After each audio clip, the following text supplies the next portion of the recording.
नमस्कार। आप सभी का बहुत बहुत शुक्रगुजार हूं मैं कि आप लोगों ने, जो सब लोग यहाँ बैठे हैं, और ख़ास भाई परमानंद और अंशुल का, कि आप लोगों ने मुझे यहाँ न्योता दिया, इस लायक समझा कि कुछ तो कर रहे हैं, कोई तो पत्थर उछाला जा रहा है। पर दरअसल आप बुरा ना मानिएगा, मैं आप लोगों या अंशुल या भाई परमानंद के आग्रह अनुरोध के चलते यहां नहीं आया। मैं आया रामचंद्र छत्रपति की वजह से।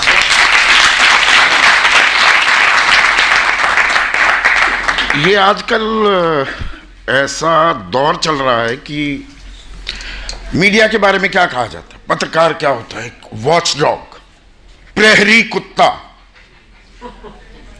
पर हम बन गए हैं लैप डॉग।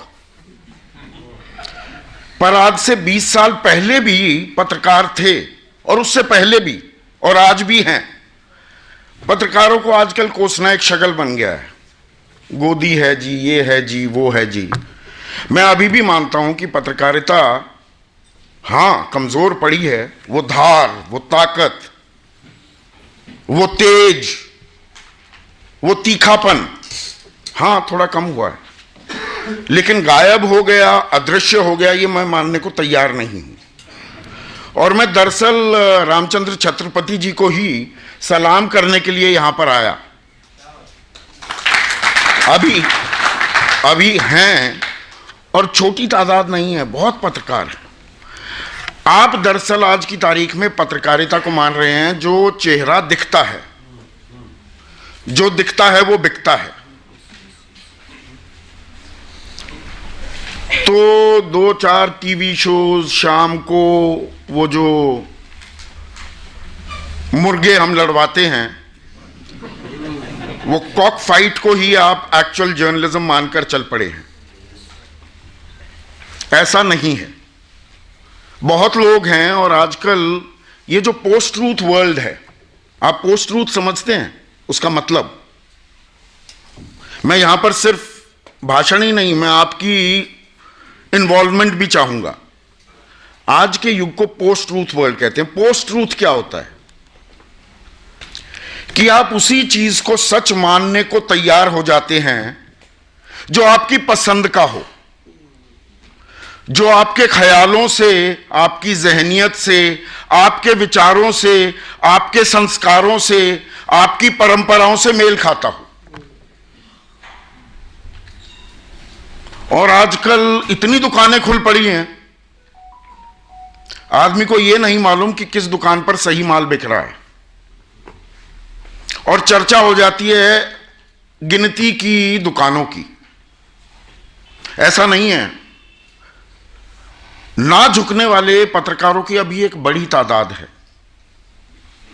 आप हो सकते हैं कि मैं अपोलोजेटिक हो रहा हूं, कि मैं पूरा सच नहीं बोल रहा। आजकल अब रवीश कुमार का बड़ा जिक्र हो रहा था, वो मेरे बहुत अच्छे मित्र हैं, पर मेरी ना इत्तेफाकी है उनके साथ कि आप कहते हो टीवी देखना बंद कर दो, खुद टीवी में काम कर रहे हो।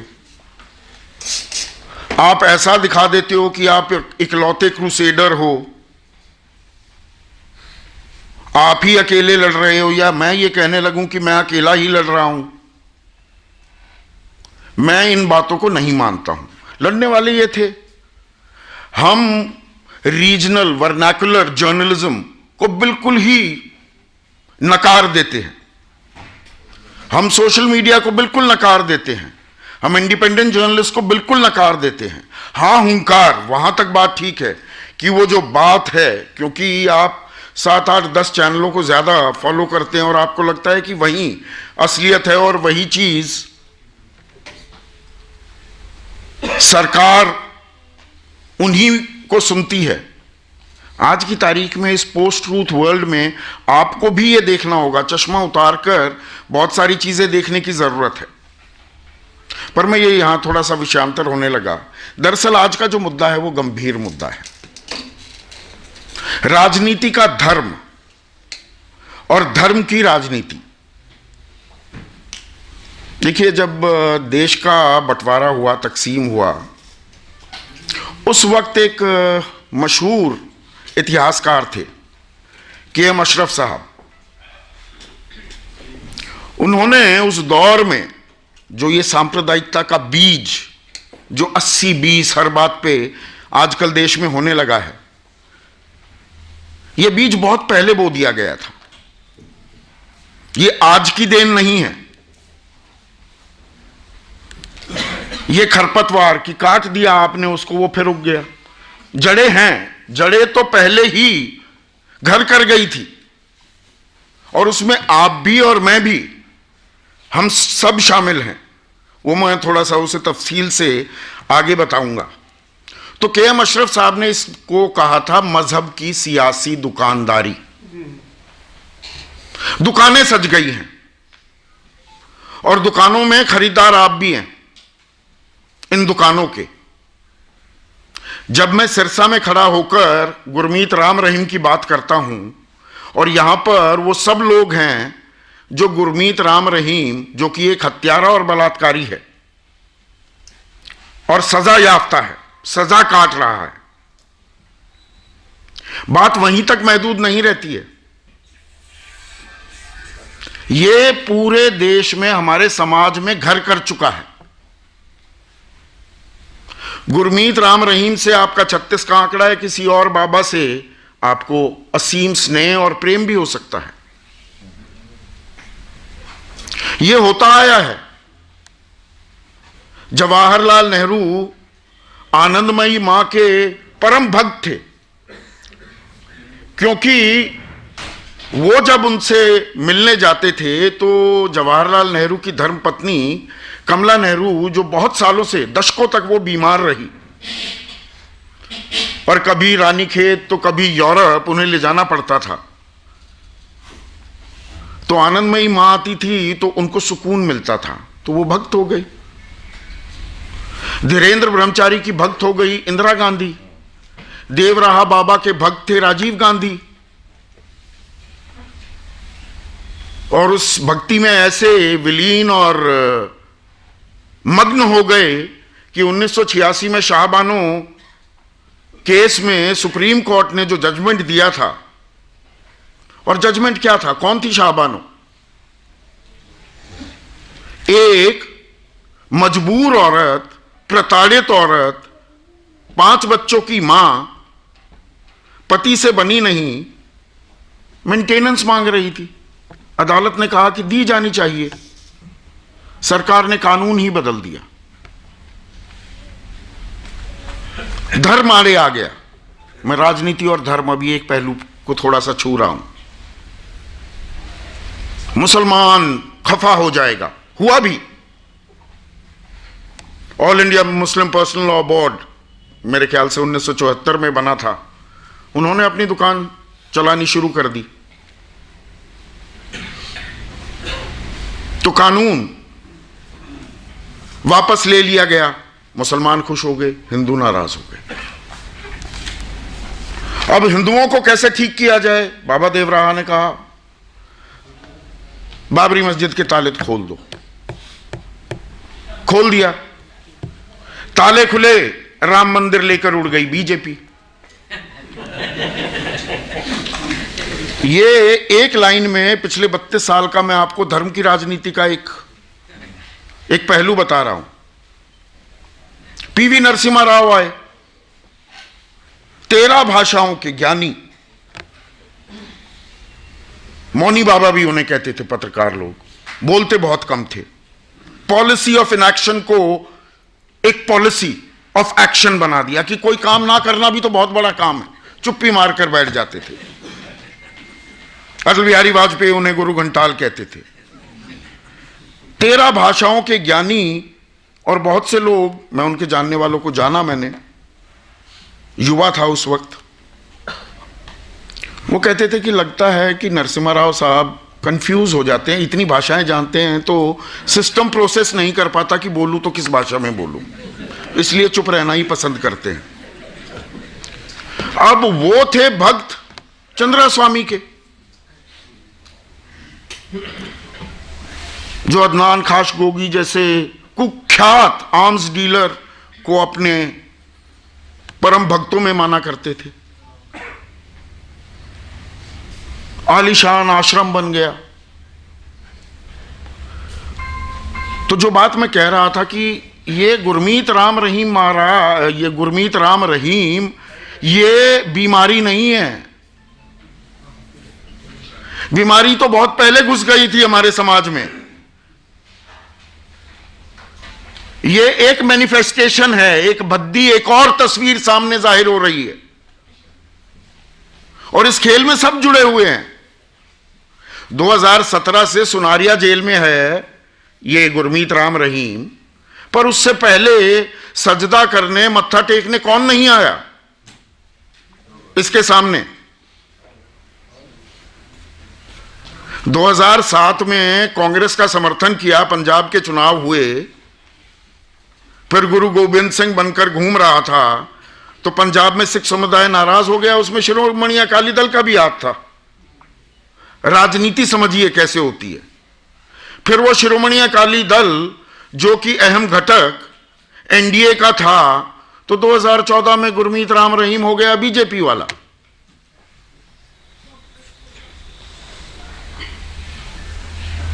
और ये कोई संयोग थोड़ा है। अभी वकील साहब ने बहुत अच्छा वो अध्यादेश वाला मुद्दा उठाया। 7 फरवरी को 21 दिन की पैरोल, 17 जून को 30 दिन की पैरोल, और अक्टूबर में 40 दिन की पैरोल। 20, 30, 40, अगली शायद 50 की होगी, उसके बाद 60 दिन की पैरोल होगी। एक्सपोनेंशियल ग्रोथ हो रही है पैरोल में। और हर बार चुनाव होते हैं। पहले पंजाब में चुनाव थे, फिर कुछ और चुनाव थे निकाय, अब आदमपुर में उपचुनाव और पंचायत चुनाव।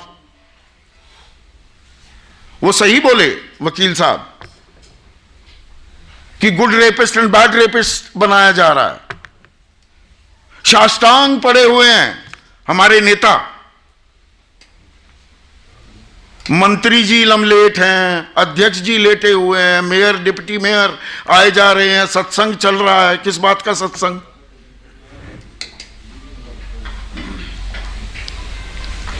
क्योंकि एक और बात वो भाटिया साहब ने बोली थी, ये पैसे का नंगा नाच हो रहा है।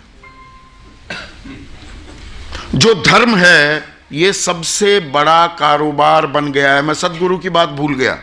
ये जग्गी वासुदेव, ये करुणानिधि से नजदीकी आने के बाद ही ये इतने बड़े सदगुरु बने।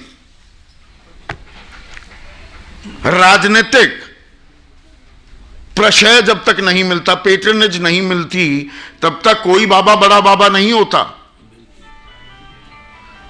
आसाराम को अब सब राजनेता कोई नाम नहीं लेना चाहता। पहले संग संग नाचा करते थे मंच पर, होली खेली जाती थी। तो आज की तारीख में धर्म एक बड़ा धंधा है, एक बड़ा कारोबार है, बहुत बड़ा कारोबार। और इसमें आप और हम सब भागीदार हैं। हम भी जाकर चंदा देते हैं ना, खड़े हो जाते हैं, जी गुरु जी फंस गया, बीवी से झगड़ा है, बेटा पढ़ नहीं रहा, बेटी का ब्याह नहीं हो रहा, कोई रास्ता दिखाओ। और उस नाम के हम पैसे देते हैं। जितने कर्म कांड है आप में से बताइए, कर्म कांड के लिए आप अपनी जेब हल्की करने को तैयार नहीं होते हैं क्या?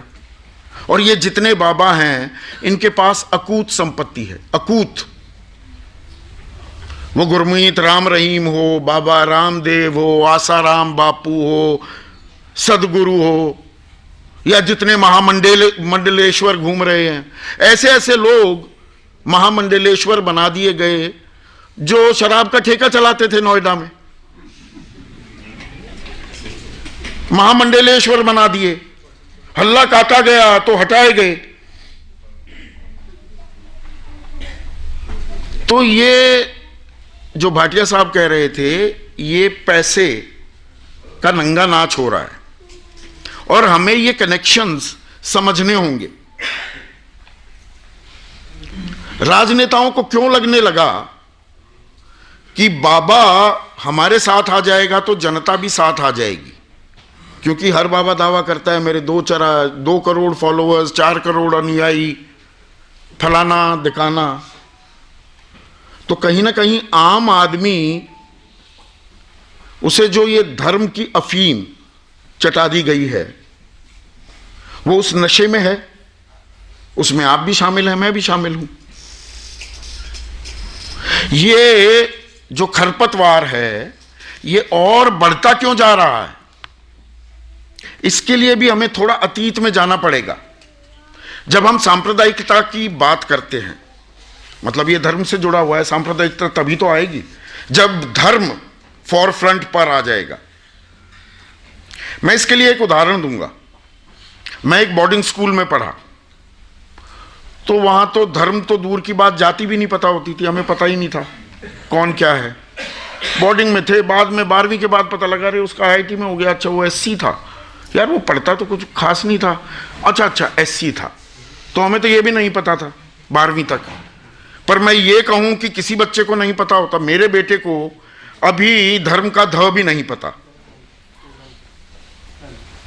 क्योंकि मंदिर भी ले जाता हूं, मस्जिद में भी सजदा करवाता हूं, गुरुद्वारे में मत्था टिकवाता हूं, बर्तन भी मंजवाता हूं और गिरजाघर भी लेकर जाता हूं। पर ऐसे भी बच्चे हैं, वो कोई सरस्वती शिशु मंदिर में पढ़ाया जा रहा है, तो आपको सनातनी धर्म की शिक्षा शुरुआती दौर से दी जाती है। आप मदरसे में पढ़ रहे हैं तो आपको वो धर्म की शिक्षा दी जा रही है। पर धर्म एक निजी आस्था का सवाल है। हर कोई एक भगवान में, ताकत में विश्वास करता है। मुसीबत आती है, भगवान कुछ कर, तो वो एक विश्वास है, एक भरोसा है, पर ये निजी है। इसमें कोई दिक्कत नहीं है। दिक्कत कहां आती है? जब आपको एहसास होने लगे कि मैं हिंदू हूं, भाई साहब सिख हैं, कोई मुसलमान है, कोई ईसाई है, और हमारे तौर तरीके, रहन सहन, खान पान अलग हैं, मुख्तलिफ हैं, जुदा हैं। वो लिबरल कम्युनलिज्म कहते हैं इसे। ज्यादा बड़ी परेशानी नहीं, और ये आपके साथ भी वो जिंदगी में होता है। आप जैसे जैसे बढ़ते हैं तो आपको मुस्लिम भाई है, सिख भाई है, ईसाई है, साथ साथ खाना खा रहे हैं, बैठ रहे हैं, घूमने जा रहे हैं, फिल्म देख रहे हैं। फिर आप नौकरी में या एक व्यवस्थित जिंदगी में आते हैं तो शादी ब्याह की बातें होने लगती हैं, तो वहाँ से कुछ रेखाएं खिंचने लगती हैं। नहीं, मुसलमान लड़की मुसलमान से नहीं शादी कर सकते। ये मैं एक आम समाज का जो नज़ारा है, जाति में मैं बिल्कुल नहीं जा रहा हूँ, मैं धर्म की बात कर रहा हूँ। या ईसाई है या सिख है, आपसी रिश्तों में कि नहीं, वो अपने बीच रहेंगे, हम अपने बीच रहेंगे, तो हम समाज को तकसीम, बाउंड्रीज अपनी खुद ड्रॉ करने लगते हैं। यहां तक भी ठीक है, यहां कोई बड़ी समस्या नहीं। समस्या कहां आने लगती है, और जो भारत में, आज के मौजूदा भारत में अब विकराल रूप ले रही है। दंगे पहले भी हुए हैं इस देश में, मैं तो कह रहा हूं 1947 में हमारा बंटवारा ही इसके चलते हुआ। 1909 में मिंटो रिफॉर्म्स आए, सेपरेट इलेक्टोरेट्स कर दिए गए कि मुसलमान अलग से वोट डालेंगे। वो तो बहुत पहले से खेल हो रहा था। पर अब क्या हो रहा है? अब आप सिर्फ ये नहीं, वो घेटोइजेशन होता है। मैं मुंबई में स्टार न्यूज़ में काम करता था, तो मैंने कहा मुंबई गया हूं तो मैं तो समुद्र किनारे रहूंगा, और कहीं क्यों रहूं। तो वर्ली सी फेस पर रहता था। वर्ली सी फेस पर मैंने पाया, मेरे एक मुस्लिम दोस्त थे कि यार तुमने बहुत अच्छी जगह घर लिया है, मैं भी लेना चाहूँगा। मैंने कहा लो भाई, इस आदमी ने मेरी मदद की। तो वहाँ मैंने पाया कि उस इलाके में वो गुजराती और पारसी बेल्ट थी, मुसलमानों को देंगे ही नहीं, मकान ही नहीं मिलेगा, खाली रखना पसंद है पर नहीं दिया जाएगा। तो आप खार में या माहिम में जाकर रहिए। इसको घेटोइजेशन कहते हैं। तो अपने अपने इलाके तय होने लगते हैं, अपना अपना चाल चलन ये। और फिर जो आज के युग में हो रहा है एक कैरिकेचर बना दिया जाता है। मैं पोस्ट ट्रूथ वर्ल्ड की भी बात कर रहा हूं। जैसे सर, अगर आप बुरा नहीं मानेंगे और आपने वो युग जिया होगा 80 के दशक में, जब आतंकवाद फल फूल रहा था पंजाब में, तो हर सिख भाई को, मैं पूरे भारत की बात कर रहा हूं, बाकी देशवासी एक आतंकवादी के तौर पर देखने लगे। आतंकवादी का मतलब तब पगड़ी और दाढ़ी होता था कि कहां से AK-47 निकल जाएगी। और वो तो भला हो कि वो आज का युग नहीं था ना, तो सिख भाइयों को 3000 तो काट दिए गए ना, कत्लेआम हुआ ना। हमारे अंदर एक राक्षस है, और ये सांप्रदायिकता का जहर जब हमारे खून में जाता है, वो राक्षस कुलाचे मारता है। और राजनेताओं का फायदा होता है, गोरे फूट डालो, राज करो, ही तो कर कर गए। और राज किया, 200 लोग आए थे, 200 साल राज कर गए। आज के नेताओं ने एक शॉर्टकट ढूंढ लिया है, और यह युग ऐसा है, यहां पर तो हर चीज, every single detail is being monitored, is being tracked and is being distorted. आज की तारीख में एक मुसलमान फेवरेट पंचिंग बैग बन गया है। आतंकवाद का मतलब मुसलमान, गाय खाने वाला मतलब मुसलमान, लव जिहाद करने वाला मतलब मुसलमान, गरबा में लड़की छेड़ने वाला मतलब मुसलमान।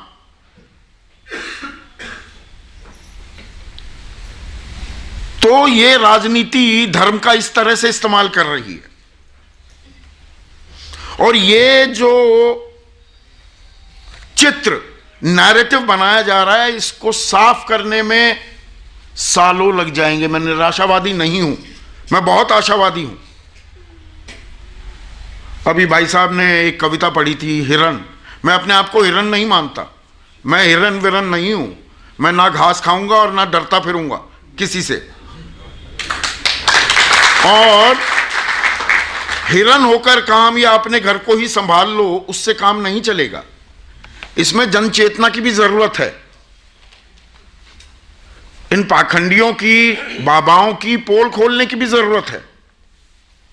आप आस्था दिखाएंगे, डेरे में जाएंगे, सत्संग में जाएंगे,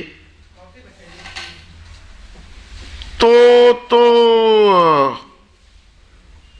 ये सियासी दुकानदारी मजहब की तो चलती रहेगी। ये कैसे खत्म होगी? 100 आदमियों ने बैठकर विमर्श कर लिया, 2 ताली बजा दी, आप सोच रहे हैं इससे बात खत्म हो जाएगी? नहीं होने वाली। ये और आगे बढ़ रही है।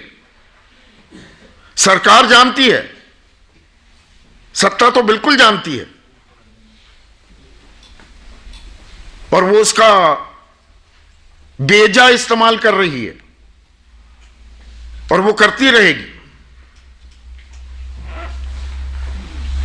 ये जो तीसरी स्टेज है कम्युनलिज्म की, सांप्रदायिकता की, कि आप मानकर बैठ गए एक धर्म विशेष तो ये है, दूसरा ये है, तो उसमें विमर्श, विचारों की समानता, चर्चा, सलाह मशवरा, ये सब खत्म हो जाता है। सामाजिक ताना बाना, वो गंगा जमनी तहजीब, अब वो लगता है पता नहीं कौन से बीते सदी की बात हो गई है। और इसीलिए हमें भाटिया साहब जैसे, अंशुल जैसे, परमानंद भाई जैसे, रामचंद्र छत्रपति जैसे लोगों की जरूरत है, सहेजने की जरूरत है।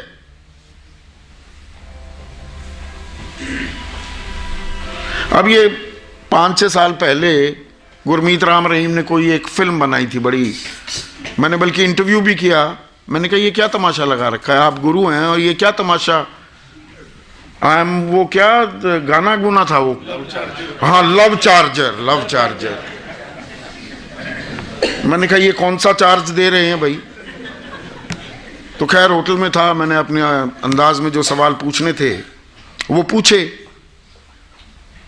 उसके 1-2 दिन बाद कुछ दिवाली थी, ये मेरे ख्याल से, इफ आई रिमेंबर करेक्टली, अक्टूबर के टाइम पे ही कुछ रिलीज हुई थी, 5-6 साल पहले, 7 साल पहले। 15 या 16 की बात होगी। तो उनका एक वो प्रेमी आया, इंसान भी कहते हैं प्रेमी भी कहते हैं, एक लिफाफा सा दिया। मैंने कहा रख दो कि ये जी दिवाली का भेंट है। मैं ठीक है।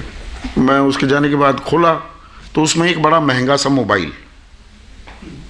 मैंने फ़ोन किया, मैंने कहा भाई किस खुशी में? बोले नहीं जी वो पिताजी ने दिया है। मैंने कहा मेरे पिताजी अभी जिंदा हैं।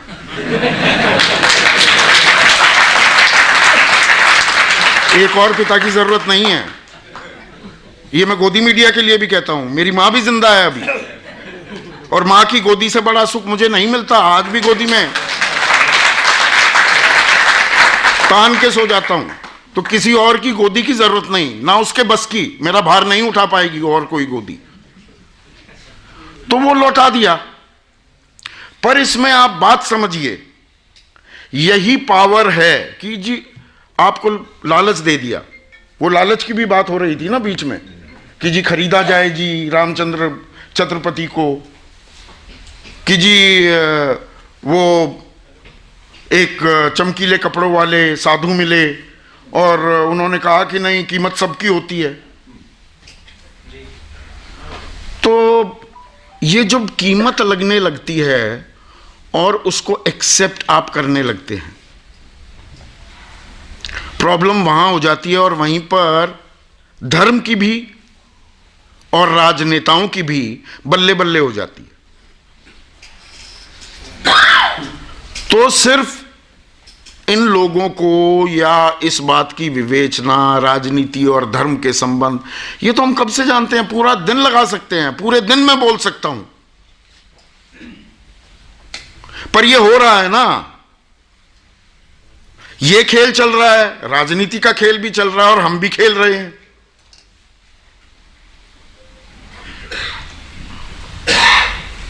तो ये जो दायरे हैं कि धर्म एक निजी मसला है, मैं किस भगवान को मानता हूं नहीं मानता हूं, कैसे पूजता हूं कैसे नहीं पूजता हूं, इसको जब तक हम निजी रखने पर फर्म नहीं होंगे, डटेंगे नहीं, तो तमाशा बनेगा। वीडियो अपॉर्चुनिटीज, कैमरा आप देखेंगे जी, पूजा चल रही है, 5-5 एंगल से दिखाया जा रहा है, उसे एक बड़ी उपलब्धि, बड़ी स्टोरी के तौर पर दिखाया जा रहा है। इसमें मीडिया की कमजोरी है, यह मैं पूरी तरह से मानता हूं। और जो ये स्वांग ढोंग होते हैं, इनकी पोल भी खुल जाती है तब भी हम नहीं मानते। वो अभी हम इंडिया हारा ना इंग्लैंड से सेमीफाइनल में, उससे पहले एक वो न्यूज चैनल है, वो 10-12 ज्योतिषियों को बिठा दिया, सब ताल ठोक कर कह रहे इंडिया पक्का जीतेगा, शनि मीन मेघ फलाना दिखड़ा, वो सब ठीक है जी। हमारे यहां भी चलता है। देखिए होता क्या है कि कई बार, और ये मेरे कई सहयोगियों में एक बड़ी दिक्कत है, अपने आप को हम पत्रकार भी दूध से धुला बताने से पीछे नहीं हटते हैं कि जी और करते हैं, हमारे यहां नहीं होता। हमारे यहां भी होता है, एक पंडित जी बैठते हैं, वो सुबह 9 बजे कुछ ज्ञान बांटते हैं, अब वो मुझे देखते ही रास्ता बदल लेते हैं। उसकी वजह है, मैं न्यूज़ 24 में नया नया आया, 2014 की बात है, हफ्ता 2 हफ्ता हुआ होगा, तो तब तो वो कभी सुबह दिखे, कोई बड़ी स्टोरी है, सुबह भी आना पड़ गया, वो दिखे, दो पंडित जी नमस्ते, चल साहब नमस्ते, 1-2 बार हुआ। मैं एक दिन घुसा तो उनका प्रोड्यूसर था विवेक के साथ बड़ी गंभीरता से कुछ अध्ययन हो रहा है। मैं अपने कमरे की तरफ जाते जाते रुका, मैंने कहा क्या हो रहा है पंडित जी? वो बृहस्पतिवार का दिन था। बृहस्पतिवार टीवी चैनलों के एडिटर्स की धड़कनें बढ़ाने वाला दिन होता है। अच्छा। वो होता है टीआरपी के नंबर्स आने का दिन, कि भाई टीआरपी किसकी बढ़ गई किसकी घट गई। टीआरपी से, ये भी एक और गोरख धंधा है, पर आज वो मसला नहीं है। टीआरपी किसकी बढ़ गई किसकी घट गई, उसी हिसाब से एडवर्टाइजर्स आपको पैसे देते हैं। तो वो लगे हुए हैं। मैंने कहा क्या देख रहे हो पंडित जी? वो टीआरपी देख रहा था। मैंने कहा दुनिया का भविष्य बता रहे हो, अपने प्रोग्राम का भविष्य नहीं पता कि ये टीआरपी कितनी लेकर आएगा।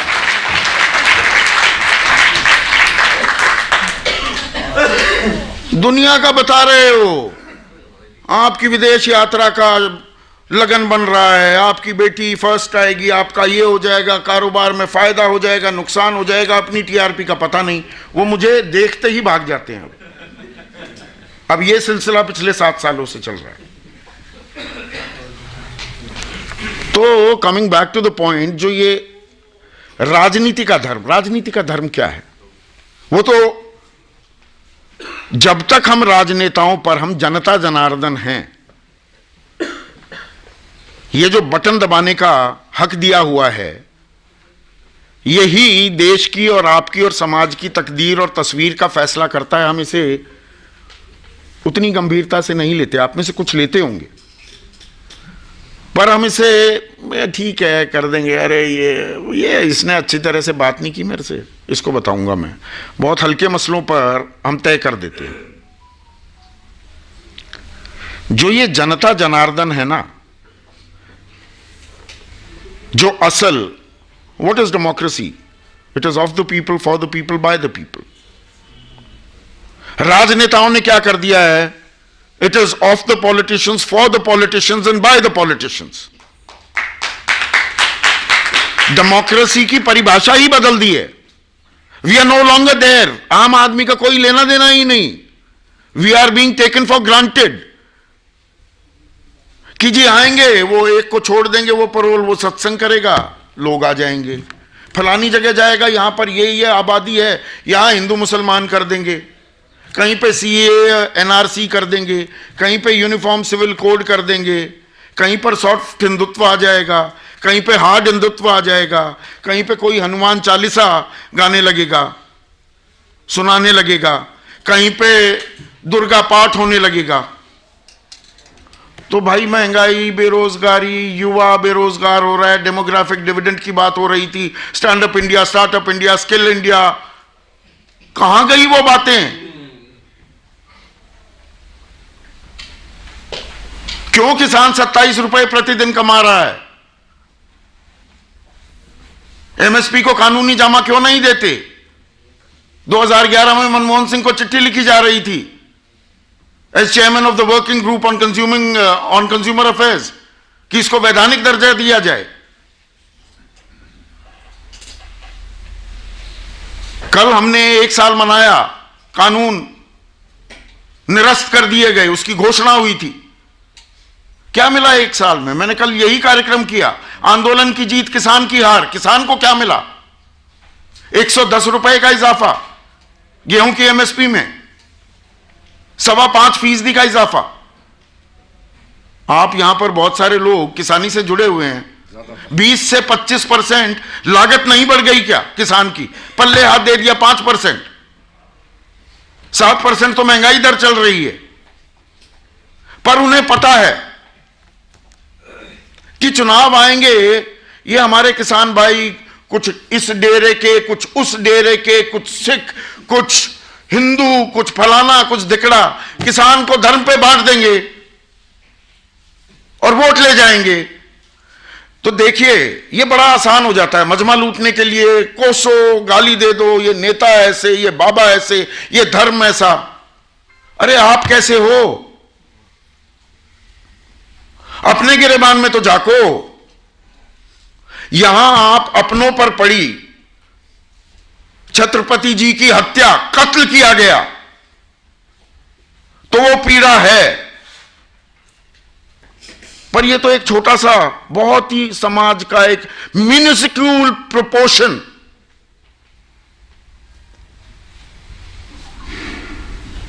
इससे काम बन जाएगा क्या? यहां आपकी व्यक्तिगत संवेदनाएं जुड़ी हुई हैं, पर बतौर समाज हम कहां जाते हैं? यह भी तो देखने की जरूरत है ना।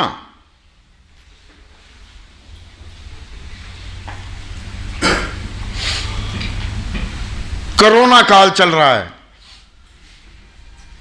मरकज में कुछ लोग हैं, निजामुद्दीन में 2 महीने चलता रहा जी। कोरोना फैलाया मुसलमानों ने, मरकज ने कोरोना फैला दिया। यह साजिश थी। मैंने कार्यक्रम किया था उस वक्त। ना वैष्णो देवी मंदिर, ना साईं बाबा मंदिर, ना तिरुपति, कोई बंद नहीं हुए थे। लाखों की भीड़ जा रही थी, वो स्प्रेडर्स नहीं थे। पर एक बड़ा तबका मानकर बैठ गया ना, मैं इसी को, यही तो है पोस्ट ट्रूथ वर्ल्ड, और उसके हम हिस्सा हैं। हम अपनी जिम्मेदारी से पल्ला कैसे झाड़ सकते हैं? और ये तब हम आजादी का अमृत महोत्सव मना रहे हैं, 75 साल हो गए आजादी मिले, और आजादी ने हमें सबक क्या दिया? कड़वा सबक क्या दिया? कि धर्म का जब घालमेल होता है राजनीति में तो कत्लेआम होता है। ट्रेनों में लद कर आती हैं लाशें अपनों की। तो यहां पर इतने सिख भाई हैं, आपके घर में तो हर घर में रोंगटे खड़े कर देने वाली कहानियां हैं, और हम उसी को दोहराने पर आमादा हैं। हम नहीं मानने को तैयार। पंथिक पॉलिटिक्स फिर सर उठा रही है पंजाब में। नेशनल मीडिया अभी रिपोर्ट नहीं कर रहा है इस बात को, आप मुझसे बेहतर जानते हैं।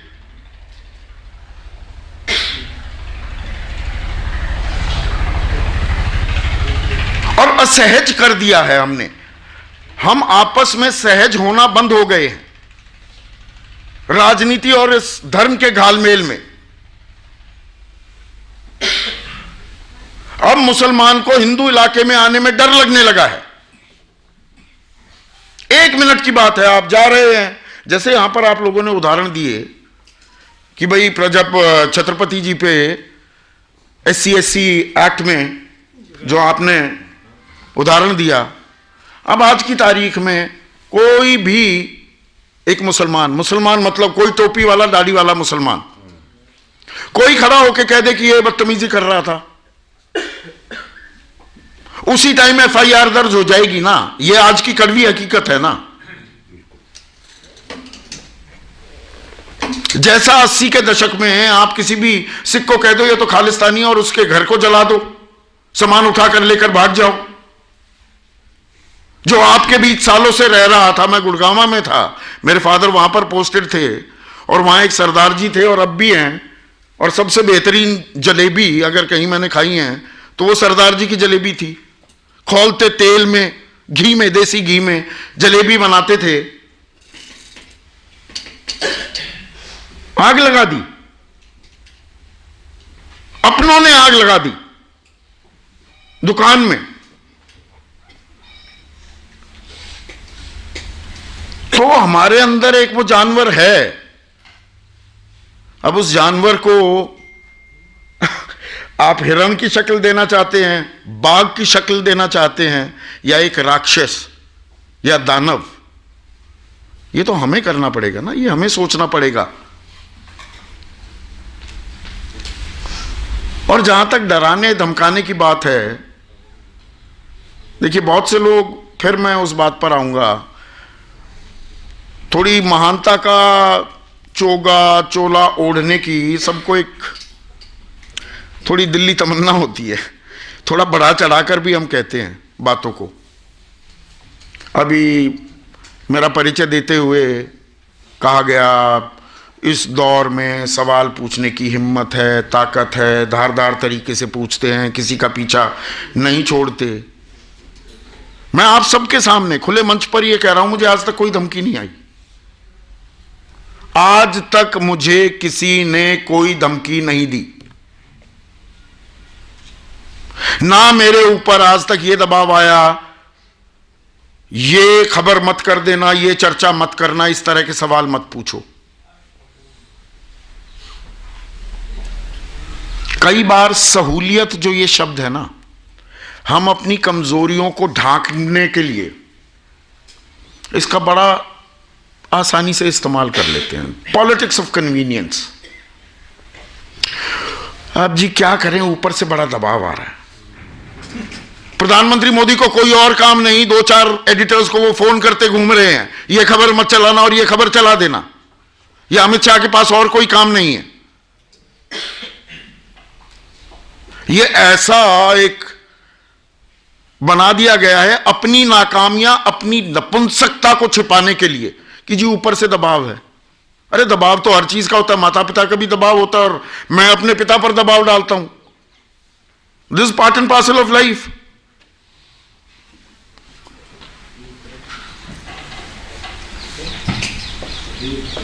ये मीडिया भी कई बार खामखा का एक आडंबर बना देती है, और regional media, I really salute them. जो ये असल भारत है ना, हम फर्जी पत्रकार हैं दिल्ली में बैठे हुए, हम स्टूडियो वाले पत्रकार हो गए हैं। असल पत्रकारिता यहां की जा रही है, ये सवाल पूछे जा रहे हैं। इनको सिर्फ सवालों को पूछने से काम नहीं चलेगा, हल भी ढूंढना होगा। और मुझे ऐसा लगता है, इन माई लिमिटेड अंडरस्टैंडिंग, मैं गलत भी हो सकता हूं, कि अगर हम खुद से शुरुआत करें और फिर साथी ढूंढें और कदम ताल करें,